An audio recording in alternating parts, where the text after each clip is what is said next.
ಈಗ ಸುಮ್ಮನೆ ಒಬ್ಬ ರೈತ ಇರ್ತಾನ, ರೈತಗ ಅವ ಕಬ್ಬು ಬೆಳಿಬೇಕಾದ್ರ ಮೊದಲು ಸಾಯಿಲ್ ಕಲ್ಚರ್ ಗೊತ್ತಿರ್ಬೇಕು. ಅಂದ್ರೆ ಮಣ್ಣಿನ ಗುಣ, ಇದ್ರೊಳಗ ಎಷ್ಟು ಕಬ್ಬು ಹಚ್ಬೇಕು, ಎಷ್ಟು ವರ್ಷ ಹಚ್ಬೇಕು, ಎಷ್ಟು ವರ್ಷ ಆಗಿನ ತೆಗೆದು ಮತ್ತೆ ಬೇರೆ ಬೆಳಿ ಹಚ್ಬೇಕು, ಇದ್ರೊಳಗೆ ಈ ಮಣ್ಣಿನೊಳಗೆ ಏನು ಬೆಳಿತೈತಿ ಅನ್ನೋದು ಮಣ್ಣಿನ ಬೆಲೆ ಗೊತ್ತಿರ್ಬೇಕು ಮೊದಲಾತ್. ಒಬ್ಬ ರೈತನಿಗೆ ಮಣ್ಣಿನ ಬೆಲೆ ಗೊತ್ತಿರ್ಬೇಕು. ನಮ್ಮ ಹಿರಿಯರೆಲ್ಲ ಹೇಳ್ತಿದ್ರು ನೋಡು, ಹಿರಿಯರು ಏನ್ ಹೇಳ್ತಿದ್ರು ಅಂದ್ರ, ಹುಡುಗರು ಮಕ್ಕಳೆಲ್ಲ ಕಟ್ಟೆ ಮ್ಯಾಲ ಮಾತು ಹೇಳ್ಕೊಂತ ಕುಂತಿದ್ದು ಅಂದ್ರ, ಏ ತಮ್ಮ ಏನ್ ಮಂದಿ ಕೂಡ ಮಾತು ಹೇಳ್ಕೊಂತ ಕುಂತಿ, ಮಂದಿಗೆ ನಂಬಕ್ ಹೋಗ್ಬೇಡ ನೀನು. ಅಪ್ಪ ಯಜಮಾನ ರೈತ ಇದ್ದಂದ್ರೆ ಏನ್ ಹೇಳ್ತಿದ್ದ ನೋಡು, ಮಂದಿಗೆ ನಂಬಿ ಕೆಟ್ಟವ್ರ ಅದಾರ, ಮಣ್ಣಿಗೆ ನಂಬಿ ಕೆಟ್ಟವ್ರಿಲ್ಲ ಅಂತ ಹಳ್ಳಿಯಾಗ ಹೇಳಿಲ್ಲ ಎಷ್ಟು ಜನ ಹಿರಿಯರು. ಮಣ್ಣಿಗೆ ನಂಬಿ ಕೆಟ್ಟವ್ರು ಯಾರೂ ಇಲ್ಲ, ಮಣ್ಣಿನ ಗುಣ ಗೊತ್ತಿರ್ಬೇಕು ಮೊದಲು. ಒಂದನೇದೇನು, ಒಬ್ಬ ರೈತ ಆದವನಿಗೆ ಈ ಮಣ್ಣೊಳಗೆ ಏನು ಬೆಳಿತೈತಿ ಅನ್ನೋದು ಗೊತ್ತಿರ್ಬೇಕು, ತಿಳುವಳಿಕೆ ಇರ್ಬೇಕು, ಮಣ್ಣಿನ ಬೆಲೆ ಗೊತ್ತಿರ್ಬೇಕು. ಎರಡನೇದ್ದು, ನಾನು ಒಂದು 5 ಗುಣಿಕಿ ಏನಂತೀರವ್ ನೀವು, ಮುರಿತಿರ್ಲಿ ಇಷ್ಟ ಇಡ್ತಿರಲ್ ಕಬ್ಬ, ಹಿಂಗ ಒಂದು 5 ಗುಣಿಕಿ ಇಟ್ರ ಶ್ರದ್ಧಾ ಇರ್ಬೇಕು. ಏನು ಅಂದ್ರ, ಒಂದು 5 ಕಾಳನ ಭೂಮಿ ತಾಯಿ ಉಡ್ಯಾಗ ಹಾಕದ್ರ ಭೂಮಿ ತಾಯಿ ಮುಂದಿನ ವರ್ಷನ ಅದ್ರಾಗ 50 ಕ್ವಿಂಟಲ್ ನನ್ನ ಮನಿ ತುಂಬತಾಳ ಅನ್ನೋ ಶ್ರದ್ಧಾ ಇರ್ಬೇಕು ಮೊದಲು. ಈ ಶ್ರದ್ಧೆ ಇಲ್ಲದೆ ಹಿಂಗ ಒಂದ್ 4 ಕಾಳು ಹಾಕದ 1 ತಾಸು ಬಿಟ್ಟು ಬಂದೈತೋ ಇಲ್ಲೋ ಅಂತ ಹೋದ್ರೆ ಹೆಂಗ? ಶ್ರದ್ಧಾ ಇರ್ಬೇಕು. ಮೂರನೇದ್ದು, ಸಂಶಯ ಇರಬಾರ್ದು. ಏನಪ್ಪ ಈ ವರ್ಷ ಕಬ್ಬು ಹಚ್ಚಾಕ ಎಕರೆಕ ಒಂದು 30-40 ಸಾವಿರ ರೂಪಾಯಿ ಖರ್ಚೈತಿ, ಮತ್ತು 1 ಎಕರೆ ಕಬ್ಬು ಹಚ್ಚಕ್ 30-40 ಸಾವಿರ ರೂಪಾಯಿ ಖರ್ಚು ಮಾಡೋ ಬದ್ಲಿ ಇದ 30 ಸಾವಿರ ರೂಪಾಯಿ ಇದಕ್ಕೆ ಕಬ್ಬಿಗೆ ಹಚ್ಚಕ್ ಉಪಯೋಗ ಮಾಡ್ಲೋ, ಅಕಸ್ಮಾತ್ ಒಂದು ನಂಬರ್ ಹಚ್ಚಿದ್ರು ಒಮ್ಮೆ ಜಾಸ್ತಿ ಬಂತಂದ್ರೆ ಜಾಸ್ತಿ ಬರ್ತೈತಲ್ಲ ಅಂದ್ರ ಸಂಶಯ ಬಂದ್ರೆ ಏನ್ ಮಾಡ್ಬೇಕು? ಸಂಶಯ ಬಂದರೂ ಕೆಡ್ತೈತಿ, ವಿಶ್ವಾಸ ಇರದೇ ಇದ್ರು ಕೆಡ್ತೈತಿ, ಭೂಮಿಯ ಗುಣ ಗೊತ್ತಿರದೇ ಇದ್ರು ಕೆಡ್ತೈತಿ. ಅದಕ್ಕ ಅಜ್ಞಶ್ಚ ಅಶ್ರದ್ಧಾದಾನಶ್ಚ ಸಂಶಯಾತ್ಮ ವಿನಶ್ಯತೆ. ಇವು 3 ಗೊತ್ತಿರಬೇಕು ಒಬ್ಬ ವ್ಯಕ್ತಿಗೆ. ಮೊದಲ ಬೆಲೆ ಗೊತ್ತಿರಬೇಕು, ಎದರದು? ಜೀವನದ ಬೆಲೆ ಗೊತ್ತಿರಬೇಕು. ಮನುಷ್ಯ ಜೀವನದೊಳಗೆ ಅವ ಸಫಲ ಆಗಬೇಕಾದ್ರ ಜೀವನದ ಬೆಲೆ, ದೇವ್ರೇನೊಂದು ಭಗವಂತ ಈ ದೇವನ ಕೊಟ್ಟಾನಲ್ಲ, ಇದ್ರ ಬಗ್ಗೆ ಅವನಿಗೆ ಇದ್ರ ಬೆಲೆ ಗೊತ್ತಿರ್ಬೇಕು. ಅವನಿಗೆ ಮೊದಲು ಎಷ್ಟು ಅದ್ಭುತವಾದ ಜೀವನ ಕೊಟ್ಟಾನಲ್ಲ ದೇವರು ನನಗ, ಎಷ್ಟು ಕಿಮ್ಮತ್ತಿನ ಜೀವನ ಕೊಟ್ಟಾನಲ್ಲ ದೇವರು ನನಗೆ, ಇದ್ರ ಬಗ್ಗೆ ಬೆಲೆ ಗೊತ್ತಿರಬೇಕು ಜೀವನದ ಬಗ್ಗೆ. ಸುಮ್ಮನೆ ಹಂಗ ವಿಚಾರ ಮಾಡ್ರಿ, ನಾವೆಲ್ಲ ಹೇಳ್ತೀವಲ್ಲ 84 ಲಕ್ಷ ಜೀವರಾಶಿಗಳದಾವ ಅಂತ, ಅವೆಷ್ಟರ ಇರ್ಲಿ. ಅಂದ್ರ ನಮ್ಮ ಮನ್ಯಾಗ ಕೊಟ್ಟಿಗ್ಯಾಗ ಎಮ್ಮಿಕರ ಸೆಗಣಿ ಹಾಕಿದ್ರ ಸೆಗಣಿಯೊಳಗ ಹುಳ ಹುಟ್ಟ್ಯಾವ. ಇಲ್ಲಿ ಸೆಗಣಿಯೊಳಗ ಹುಳ ಹುಟ್ಟೈತಿ, ದೇವ್ರು ನನಗ್ ಮನುಷ್ಯ ಆಗಿನೇ ಯಾಕೆ ಹುಟ್ಟಿಸ್ಯಾನ ಅನ್ನೋ ಪ್ರಜ್ಞೆ ಬೇಕಲ್ಲ. ಅದು ನನ್ನ ಎದುರಿಗೆ ಸೆಗಣಿಯೊಳಗ ಹುಳ ಆಗಿ ಹುಟ್ಟೈತಿ, ನನಗ್ ದೇವ್ರು ಮನುಷ್ಯ ಜನ್ಮವನ್ನೇ ಯಾಕೆ ಕೊಟ್ಟ?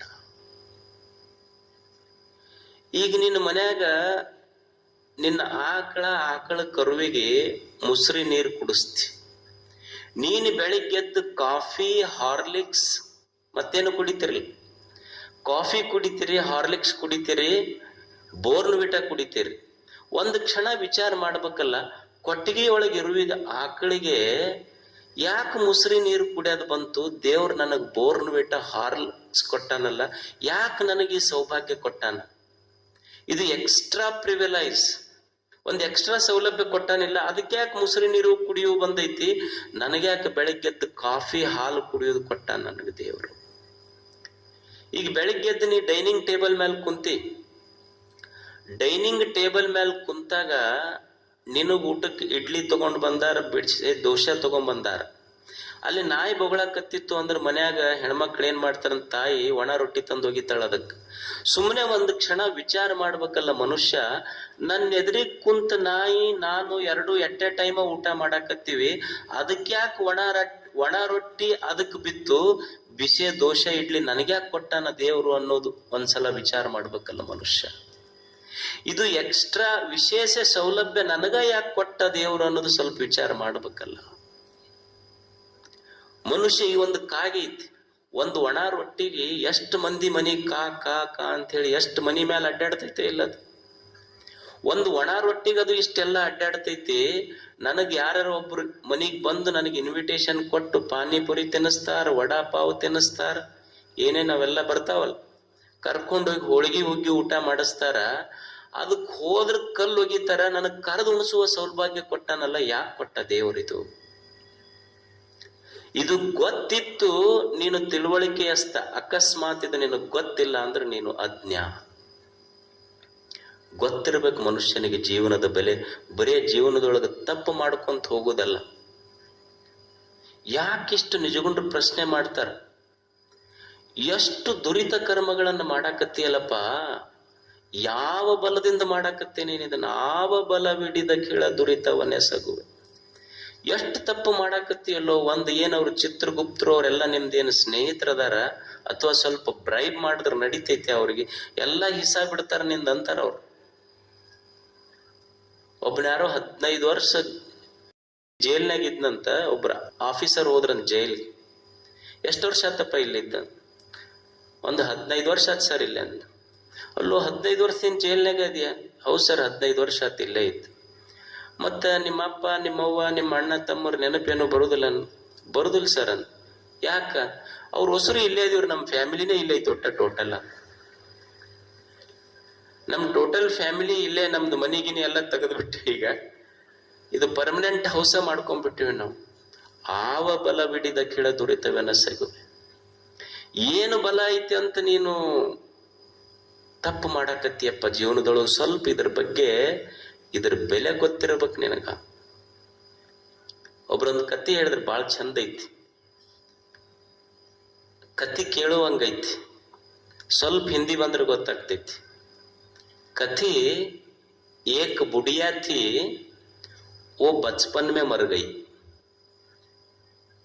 ತಿಳಿತಾ? एक बुढ़िया थी, वो बचपन में मर गई. अगर वो बुढ़िया हो गई तो बचपन में मरने का सवाल नहीं उठता. ಒಂದು ಮುದಿಕಿತ್ತು, ಸಣ್ಣಕ್ಕಿರೋದ್ರಾಗೆ ಸತ್ತಿತ್ತಂತ. ಕನ್ನಡದಾಗ ಹೇಳ್ಬಿಡ್ತೀನಿ ಅಂದ್ರೆ ಬರೋಬ್ಬರಿ ತಿಳಿತೀರಿ. ಒಂದು ಮುದಿಕಿತ್ತು, ಸಣ್ಣಕ್ಕಿರೋದ್ರಾಗ ಸತ್ತಿತ್ತು. ಮತ್ತದು ಸಣ್ಣಕ್ಕಿರೋದ್ರಾಗ ಸತ್ತಿತ್ತಂದ್ರ ಮುದಿಕ್ ಹೆಂಗಾತ್? ಅದು ಮುದಿಕ್ ಆಗೈತಿ ಅಂದ್ರ ಸಣ್ಣಕ್ಕಿರೋದ್ರಾಗ ಸತ್ತಿಲ್ಲ ಅಂತ ಅರ್ಥ.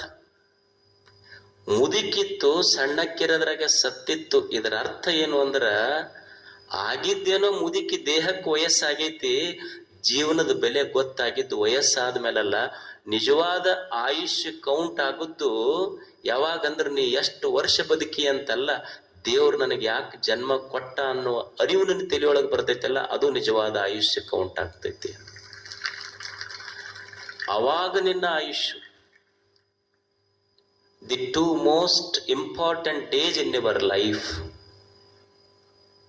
ಮಾರ್ಕ್ ಟ್ವೇನ್ ಅಂತ ಹೇಳಿ ಒಬ್ಬ ಚಿಂತಕ ಬರೀತಾನೆ. The 2 most important days in your life are, the first is the day when you are born, and second is the day when you find out why. ನಿನ್ನ ಜೀವನದೊಳಗೆ ಎರಡೇ ಎರಡು, ಇಡೀ ಆಯುಷ್ಯದೊಳಗೆ ಎರಡೇ ಎರಡು ಪ್ರಮುಖ ದಿನಗಳು. ಒಂದನೇ ಪ್ರಮುಖ ದಿನ ಅಂತಂದ್ರ ನಿನ್ನ ತಾಯಿಯ ಗರ್ಭದಿಂದ ನೀನು ಭೂಮಿಗೆ ಬಂದಿದ್ದು ಬರ್ತ್ಡೇ ಆಚರಣೆ ಮಾಡ್ಕೊಂತೀಯಲ್ಲ, ಅದು ಬಹಳ ವಿಶೇಷ ದಿನ. ಇನ್ನೊಂದು ಅತ್ಯಂತ ವಿಶೇಷ ದಿನ ಅಂದ್ರ ಭೂಮಿಗೆ ಬಂದ ಮೇಲೆ ದೇವ್ರು ನನಗೆ ಯಾಕೆ ಒಳ್ಳೆಯ ಮನುಷ್ಯ ಜನ್ಮ ಕೊಟ್ಟ ಅಂತ ಯಾವಾಗ ನಿನ್ನ ತಲೆಗೆ ಪಟ್ಟ ಅಂತ ಹೊಳಿತೈತಲ್ಲ, ಆ ದಿವಸ ನಿನ್ನ ಎರಡನೆಯ ಹುಟ್ಟು, ಅದು ನಿಜವಾದ ಹುಟ್ಟು ಅಂತ ಕರೀತಾರವ್ರು. ಇದು ಗೊತ್ತಿಲ್ಲ ಅಂದ್ರೆ ನೀ ಅಜ್ಞ, ತಿಳುವಳಿಕಿಲ್ದವ ಅಂತ. ದೇವ್ರು ಇಷ್ಟೊಂದು ಚಲೋ ಜೀವನ ಕೊಟ್ಟನಲ್ಲ, ಇದನ್ನೇನು ಮಾಡಬೇಕು? ಗೊತ್ತಿಲ್ಲ ಅಂದ್ರೆ ನೀ ಅಜ್ಞ, ತಿಳುವಳಿಕಿಲ್ದವ ಅಂತ. ಮೊದಲನೇದೇನಿರ್ಬೇಕು? ಜೀವನದ ಬಗ್ಗೆ ಬೆಲೆ ಗೊತ್ತಿರಬೇಕು. ಎರಡನೇದ್ದು ಶ್ರದ್ಧಾ ಇರ್ಬೇಕು ಮನುಷ್ಯಾಗ. ಮತ್ತೆ ಎಲ್ಲಾನು ಕಲ್ತ ಬದುಕ್ಲಿಕ್ಕೆ ಸಾಧ್ಯ ಐತೇನ್ ಹೇಳ್ರಿ? ನಾ ಕಲ್ತ ತಿಳ್ಕೊಂತೀನಂದ್ರ ಆಗ್ತೈತೇನ್ ಜೀವನದೊಳಗ? ಎಲ್ಲವೂ ಕಲಿತು ತಿಳ್ಕೊಳ್ಲಿಕ್ಕೆ ಆಗುದಿಲ್ಲ. ಒಂದಿಷ್ಟು ಶ್ರದ್ಧೆ ಬೇಕಾಗ್ತೈತಿ. ಈಗ ಸ್ವಿಮ್ಮಿಂಗ್ ಐತಿ, ನೀವು ಹೋಗಿ ಕಂಪ್ಯೂಟರ್ ಇಟ್ಟ ಕ್ಲಾಸ್ನೊಳಗ ಆಡಿಯೋ ವಿಜುವಲ್ ಹಾಲ್ನೊಳಗೆ ತೋರಿಸಿರಿ ಮಕ್ಕಳಿಗೆ, ಇದು ಸ್ವಿಮ್ಮಿಂಗು, ಹೆಂಗ್ ಕೈ ಬಡಿಬೇಕು, ಹೆಂಗ್ ಕಾಲ್ ಬಡಿಬೇಕು, ಕಲಿತವನ್ ಮಕ್ಳು ಏನ್ರ ನೀರಿನ ಆಳ ಕೇಳಿದ್ರೆ ಒಮ್ಮೆ ಸ್ವಿಮ್ಮಿಂಗ್ ಕಲಿತೀನಿ ಅನ್ನುವ ಶ್ರದ್ಧೆ ಬೇಕು. ಈಸು ಕಲಿತೀನಿ ಅಂತ ನೀರಾಗ ಬಿದ್ದರೆ ನನಗೆ ಈಸು ಬರ್ತೈತಿ ಅಂತ ಶ್ರದ್ಧೆ ಇದ್ರೆ ಬರ್ತೈತಿ, ಅದು ಅಷ್ಟೆ.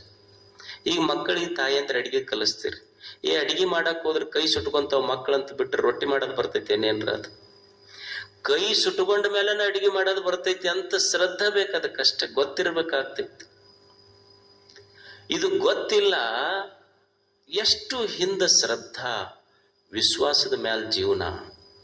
ಈಗ ಒಂದು ಮನೆಯಿಂದ ಒಂದು ತಾಯಿ ಇನ್ನೊಂದು ಮನೆ ಮದುವೆ ಆಗಿ ಬರ್ತಾಳೆ. ಮನಿ ಚಾವಿ ಕೊಡ್ತಾರ ಆಕೆಗೆ, ನೀ ಮನಿ ಯಜಮಾಂತಿ ಅಂತ.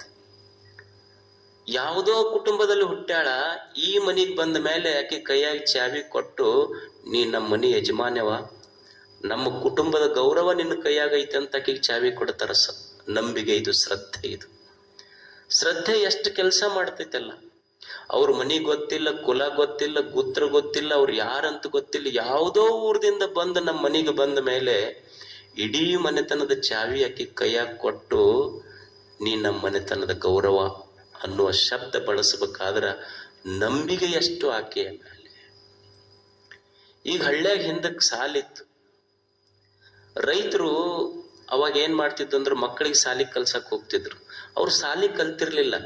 ಹೋಗಿ ಸರ್ ಹೇಳಿ, ಪಾಪ ಅಪ್ಪ ಸುಮ್ಮನೆ ಒಂದು ಹರಕ್ ಬನಿನ ಒಂದು ಹರಕ್ ದೋತರ ಹಾಕೊಂಡು ಸಾಲಿ ಪ್ರೈಮರಿ ಸ್ಕೂಲ್ ಟೀಚರ್ ಹೋಗಿ ಕೈ ಮುಗಿದೇನಂತಿದ್ದ, ಯಪ್ಪ ನಾನಂತೂ ಸಾಲಿ ಕಲ್ತಿಲ್ಲ, ಇವ ನನ್ನ ಮಗ ಅಲ್ಲ, ನಿನ್ನ ಮಗ, ಇವನಿಗೆ ಕಲಸು. ಎಷ್ಟು ವಿಶ್ವಾಸ ಅಲ್ಲ ಇದು. ಯಪ್ಪ ಇವ ನನ್ನ ಮಗ ಅಲ್ಲ, ನಿನ್ನ ಮಗ, ನಿನಗೂ ಒಬ್ಬ ಮಗ ಅದಾನ, ಇವನು ಒಬ್ಬ ಮಗ, ನಿನ್ನ ಮಗ ನಿನಗ ಹೊಟ್ಟ್ಯಾಗ ಹುಟ್ಟಿದ ಮಗ ಆದ್ರ ಇವ ನಿನಗ್ ಹೊಟ್ಟಿ ತುಂಬಿಸುವ ಮಗ, ಇವ ಇದ್ರ ನಿನಗ್ ಹೊಟ್ಟಿ ತುಂಬತೈತಿ, ಇವನಿಗೆ ಕಲಸು ಅನ್ನುವ ಶ್ರದ್ಧೆ ಅಲ್ಲ ಇದೆಲ್ಲ. ಹಿಂದಕ್ಕೆಲ್ಲ ನೋಡ್ರಿ ನೀವು, ಮಗನಿಗೆ ಅಪ್ಪ ಹೇಳ್ತಿದ್ದ, ಏನ್ ಹೇಳ್ತಿದ್ದ? ಇಂಥವ್ರ ಹತ್ರ ಹೋಗಿ ರೊಕ್ಕ ಇಸ್ಕೊಂಡ್ ಬಾ ಅಂತ ಹೇಳ್ತಿದ್ದ. ಇವ್ರ ಹತ್ರ ಹೋಗಿ ರೊಕ್ಕ ಇಸ್ಕೊಂಬ. ಅಲ್ಲ ಅವ ಹಿಂಗ್ ಹೇಳಿದ್ರು ಕೊಡ್ತಾರೇನಪ್ಪ ಅಂತ, ನನ್ನ ಹೆಸರು ಹೇಳಿ ಕೊಡ್ತಾನವ ಅಂತ. ಅಂದ್ರೆ ಬರೇ ನಾಲಿಗೆ ನುಡಿತಿತ್ತು, ನಾಲ್ಗಿ ಮ್ಯಾಲ ರೊಕ್ಕ ಕೊಡ್ತಿದ್ರಿ. ಈಗೆಲ್ಲ ಪೂರ ಸಬ್ ರಿಜಿಸ್ಟರ್ನ್ಯಾಗ ಬ್ಲಾಂಕ್ ಚೆಕ್ ಬರೆದು ಇಟ್ಕೊಂಡ್ರು ಕಷ್ಟ ಐತಿ. ಒಬ್ಬ ರಾತ್ರಿ 12 ಗಂಟೆಗೆ ಎದ್ದು ಅಡ್ಡಾಡ್ತಿದ್ ನನ್ನ ಮನ್ಯಾಗ. ಅದು ಹೆಣತಿಗೆ ಎಚ್ಚರತ್ತು, ಯಾಕೆ 12 ಗಂಟೆಗೆ ಎದ್ದು ಇಷ್ಟು ಟೆನ್ಷನ್ ತೊಗೊಂಡು ಅಡ್ಡಾಡಕತ್ತಿ ಅಂತ. ಅವಾಗ ಅವ ಹೇಳ್ದ, ಇಲ್ಲ ಮಗ್ಗಲ ಮನೆಯವನ ಕಡೆ ಸಾಲ ಇಸ್ಕೊಂಡಿನಿ, ನಾಳೆ ಲಾಸ್ಟ್ ಡೇಟ್ ಐತಿ, ಚೆಕ್ ಬರೆದು ಕೊಟ್ಟಿದ್ದು, ನಾಳೆ ಕೊಡ್ಲಿಲ್ಲ ಅಂದ್ರೆ ಮನಿಗಿನಿ ಎಲ್ಲ ಹರಾಜಾಗಿ ಹೋಗ್ತೈತಿ, ಟೆನ್ಷನ್ ಆಗೈತಿ ನನಗೆ. ಇಷ್ಟ ಹೌದಲ್ಲ ಅನ್ಲಕ್ಕೆ. 12 ಗಂಟೆಗೆ ಹೋಗಿ ಬೆಲ್ ಹೊಡೆದ್ಲು. ಅವ ಎದ್ದು ಬಂದ, ಇಲ್ಲ ಮತ್ತೆ ನಮ್ಮ ಯಜಮಾನ್ರು ನಿಮಗೇನ ನಾಳೆ ಕಡೆ ಡೇಟ್ ಐತೆ ಅಂತಲ್ಲ ರೊಕ್ಕ ಕೊಟ್ಟಿದ್ದು, ಅವ್ರು ಟೆನ್ಷನ್ ಮಾಡ್ಕೊಂಡು ಅಡ್ಡಾಡಕತ್ತಾರ, ನಮಗಂತೂ ಕೊಡಕ್ ಆಗುದಿಲ್ಲ. ಅಕಸ್ಮಾತ್ ನೀ ಇದ್ರ ಮ್ಯಾಲ ಏನಾರ ಮಾಡಿದ್ರ ನಿಮ್ಮ ಮನೆ ಮುಂದೆ ನಾವು ಗೊತ್ತಾತ ಅದನ್ನ ಮಾಡ್ತೀವಿ ನೋಡಿ, ತಗೊಂಡ್ ಬಂದು ಬಾಟಲ್ ತಗೊಂಡ್ ಬರ್ತೀವಿ ಪಾಯ್ಸನ್. ಇಷ್ಟ ಹೇಳಿ ಬಂದ್ಲಕ್ಕಿ. ಅವಾಗ ಅವ್ರ ಮನಿ ಲೈಟ್ ಹತ್ತು. ಇವ ಅಂದ, ಕೇಳದ್ಲಿ ಹೆಣತಿ ಗಂಡ, ಯಾಕಂದ, ಇನ್ನು ನೀ ಮಕ್ಕೋ ಅವ ಅಡ್ಡಾಡ್ತಾನ, ಇನ್ನಂತ ನೀ ಮಕ್ಕೋ ಆರಾಮಿ, ನಿಂದಿ ಟೆನ್ಷನ್ ತಗೋಬೇಡಿ, ಅವ ಅಡ್ಡಾಡ್ತಾನ ನೋಡಿ. ದಿವಸ 12ಕ್ಕೆ ಅವ್ರ ಮನಿ ಲೈಟ್ ಹತ್ತೈತಿ. ಶ್ರದ್ಧಾ. ಅದಕ್ಕೆ ಮನುಷ್ಯಾಗ ಏನಿರ್ಬೇಕು ಅಂದ್ರೆ ಮೊದಲು ತನ್ನ ಮೇಲೆ ತನಗ್ ಶ್ರದ್ಧಾ ಇರ್ಬೇಕು. ಬೆಳಿಗ್ಗೆ ಎದ್ದು ಕೂಡ್ಲೇನೆ ಎಡಕ್ಕೆ ಹೇಳು ಬಲಕ್ಕೆ ಹೇಳು ಅಲ್ಲ, ಎದ್ರಲ್ಲ ನೀ ಎಡಕ್ಕೆ ಹೇಳೋದು ಬಲಕ್ಕೆ ಹೇಳೋದು. ಹೇಳಿದ್ರಿ ಏನ್ ಮಾಡೋದು? ಎಡಕ್ಕೆ ಎದ್ರ ಚಲೋ ಆಗ್ತೈತೋ, ಬಲಕ್ಕೆ ಎದ್ರ ಚಲೋ. ಎದ್ರ ನೀ ಯಾವ್ದಾರ ಒಂದಪ್ಪ, ಹೇಳದೇ ಇದ್ರಿ ಏನ್ ಮಾಡೋದು? ಏನು ರವಿವಾರ ಚಲೋನೋ, ಏನು ಗುರುವಾರ ಚಲೋನೋ, ಯಾವ ವಾರ ಚಲೋ? ಇದಕ್ಕ ಏನು ಬೆಕ್ಕ ಅಡ್ಡ ಬಂತು, ನರಿ ಅಡ್ಡ ಬಂತು? ಏನು ಮನುಷ್ಯಂದು ತನ್ನ ಮ್ಯಾಲ ತನಗ ಶ್ರದ್ಧಾ ಇರ್ಬೇಕು. ಮೊದಲು ಒಂದು ಬೀಜ ಐತೆ, ಅದಕ್ಕೇನು ಗೊತ್ತಿಲ್ಲ, ವಾರ ತಿಥಿ ನಕ್ಷತ್ರ. ಈಗ ನೀವು ಹೊಲ್ದಾಗ ಕಬ್ಬು ಹಚ್ಚಿ ಬರ್ತಿರಲ್ಲ, ಏನು ಶನಿವಾರ ಚಲೋ ವಾರ ಇಲ್ಲ ಬೆಳಿಬಾರ್ದು, ರಾಹು ಕಾಲದಾಗ ಬೆಳಿಬಾರ್ದು ಅಂತ ಏನ್ರ ಕಬ್ಬು ಬೆಳೆದು ಬಿಟ್ಟೈತಿ ಏನು? ಅಥವಾ ಮಾವಿನ ಗಿಡ ಹಚ್ಚಿರ್ತೀರಿ, ದಕ್ಷಿಣ ದಿಕ್ಕು ಚಲೋ ಇಲ್ಲ, ಪಶ್ಚಿಮ ದಿಕ್ಕು ಚಲೋ ಇಲ್ಲ ಅಂತ ಹಣ್ಣು ಬಿಡೋದು ಬಿಟ್ಟೈತೇನು? ಅಂದ್ರೆ ಸೃಷ್ಟಿಯೇ ದಶ ದಿಕ್ಕುಗಳಿಗೆ ಮೈಚಾಚಿ ಬೆಳೆಯುವಾಗ ಮನುಷ್ಯನೇ ನಿನಗ್ಯಾಕ ವಿಘ್ನಗಳು ಅಂತ. ನೀನೂ ಸೃಷ್ಟಿಯ ಶಿಶು ಅಲ್ಲ, ಮೈಚಾಚಿ ದಶ ದಿಕ್ಕುಗಳಿಗೆ ಬೆಳೆಯುವುದನ್ನು ಕಲಿಬೇಕು ಮನುಷ್ಯ. ಅದು ಸಫಲತೆಯ ಮೊದಲ ಸಾಧನ. ಇದು ಶ್ರದ್ಧಾ ಇರ್ಬೇಕಾಗ್ತೈತಿ. ವಾರವನ್ನು ನಂಬಿತಿ ನೋಡಬಾರ್ದಂತಲ್ಲ ನಾ ಹೇಳೋದು, ಪೂರಾ ಅದನ್ನ ಮಾಡಬಾರ್ದಂತ. ನನ್ನ ಮ್ಯಾಲ ನನಗೆ ಶ್ರದ್ಧಾ ಇರ್ಬೇಕು.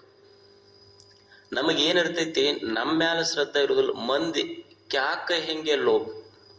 ಮಂದಿ ಚಂದ್ರಂದ್ರ ನಾವು ಚಂದ ಅದೀವಿ ಅಂತ, ಮಂದಿ ಚಲೋ ಕಾಣಂಗಿಲ್ಲ ಅಂದ್ರೆ ಯಾಕ ಚಲೋ ಕಾಣುವಲ್ಲ ಇವತ್ತು ಅಂದ್ರ ನಮ್ಮದು ಇರುವಿಕೆ ಮಂದಿ ಕೈಯಾಗೈತಿ. ನಮ್ ರಿಮೋಟ್ ಕಂಟ್ರೋಲ್. ನೀ ಶಾಣೆ ಅಂದ್ರು ನಾ ಶಾಣೆ, ಅವ್ರ ದಡ್ಡ ಅಂದ್ರು ದಡ್ಡ. ಕ್ಯಾಕ ಹೆಂಗೆ ಲೋಗ್ ಮನ್ಕ ಬಹುತ್ ಬಡ ರೋಗ ಅಂತ ಮಂದಿ ಏನಂತಾರ. ನಾವು ಅನ್ನೋದಲ್ಲ, ಹಳ್ಳಿ ಭಾಷೆ ಒಳಗೆ ಏನಂತೀವಿ, 4 ಮಂದಿ ಏನಂತಾರ ಅನ್ನೋದಿಲ್ಲ ಈ ಶಬ್ದ. 4 ಮಂದಿ ಏನಂದಾರ ಅಲ್ಲ, ನನಗೆ ಹೇಳ್ರಿ, ಅವ್ರು 4 ಮಂದಿ ಯಾರಾದ್ರೂ ಹುಡ್ಕೊಂಡು ಹೆಸರ ಕೊಡ್ರಿ ಅವ್ರದ್ದು ಸ್ವಲ್ಪ. 4 ಮಂದಿ ಏನಂದಾರ ಅಂತ. 4 ಮಂದಿ ಮಗ್ಲಿದ್ದಾಗ ನೀನು 2 ಎತ್ಕೊಂಡ್ರ ನೀ ಗೆದ್ದೆ ಅಂತ, 4 ಮಂದಿ ಹೊತ್ಕೊಂಡ್ರೆ ತೀರ್ಕೊಂಡೆ ಅಂತ ಅಷ್ಟ. ಅವ್ರ 4 ಮಂದಿ ಯಾವಾಗ ನಿನಗೆ ಹೇಳಕ್ ಬರ್ತಾರ, ಕೇಳಕ್ ನಿಂದ ಏನು ಉಳ್ದಿರೋದು ಇಲ್ಲ ಅವಾಗ.